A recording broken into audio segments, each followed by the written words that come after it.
Hola, una de las metas que todos queremos cuando estamos estudiando inglés es tratar de hablar de la misma forma que los nativos hablan, es decir, usar sus tonos, sus expresiones, su vocabulario y obviamente su pronunciación. En el video de hoy vamos a hablar de 7 frases que te van a hacer sonar como un nativo cuando estés hablando en inglés. La frase número 1 es not a big fan. Not a big fan. En muchas ocasiones cuando estamos hablando con alguien nos preguntan si queremos algo, si nos gusta algo, si tenemos una opinión positiva con respecto a algo y nosotros podemos decir I don't like it, that is not good. Pero una frase que usan mucho los nativos que nosotros podemos usar es not a big fan. Por ejemplo, si alguien te dice, hey, do you want coffee? Y tú no quieres café porque no te gusta mucho el café, sería algo rudo si dices, I don't like coffee. Entonces es mejor decir, I'm not a big fan of coffee. Y así le dejas saber a la otra persona que, bueno, realmente no te gusta mucho esto. Frase número 2, I can relate to that.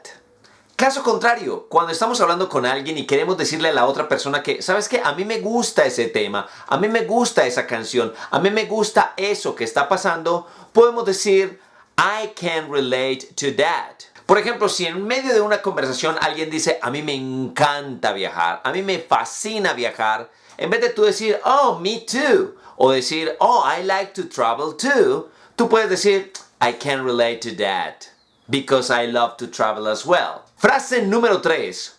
Would you mind? Y el siguiente verbo en ing. Déjame te explico. A veces necesitamos pedirle a alguien algo. Que abra la puerta, que conteste el teléfono, que me dé un consejo. Entonces, para no decirle a esa persona, can I have your attention?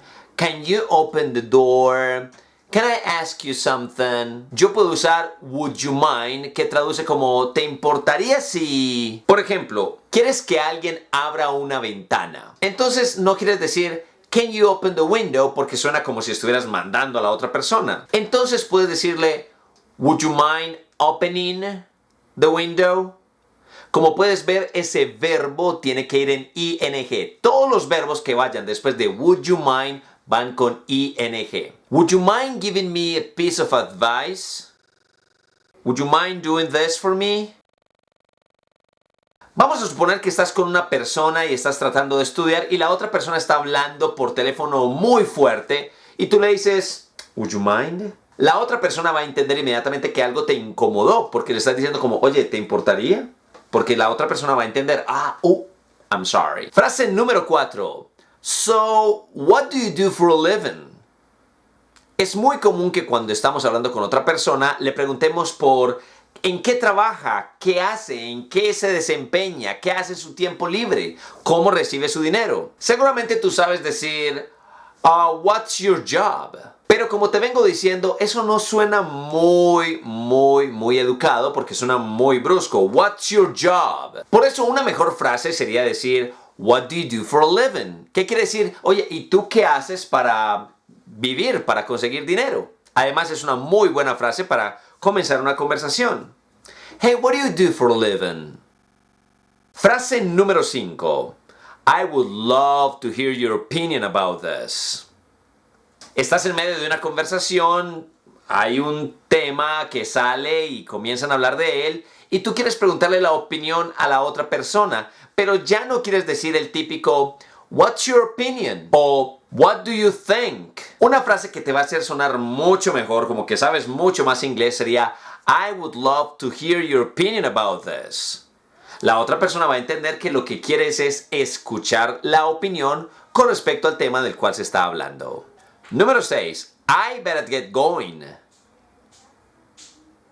Esta frase la vamos a usar cuando nos tenemos que ir. Estamos en algún lugar y nos tenemos que ir, pero para que no digas I have to go, goodbye, ni nada de esas cosas, tú puedes decir I better get going.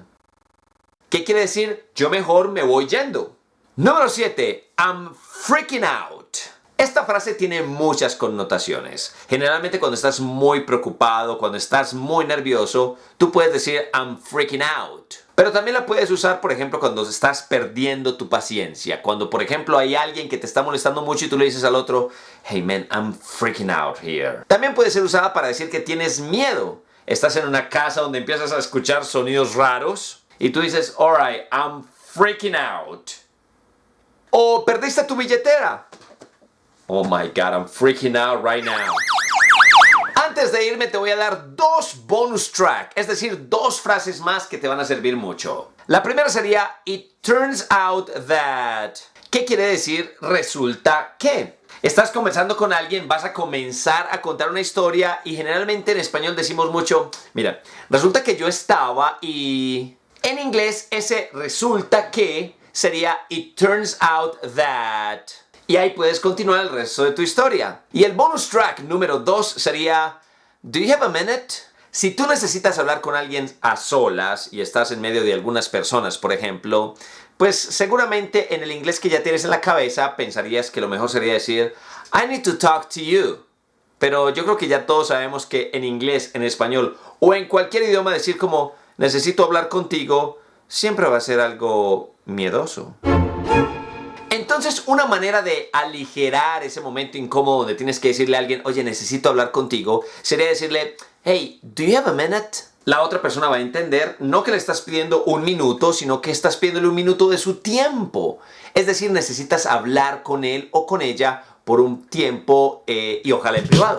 Ahí está, amigos, 7 frases más 2 bonus track que les va a ayudar a sentirse mucho más cómodos y a tener un inglés más bonito. Suscríbete a este canal porque tenemos clases todas las semanas, varias veces a la semana para que aprendamos muchísimo, ¿ok?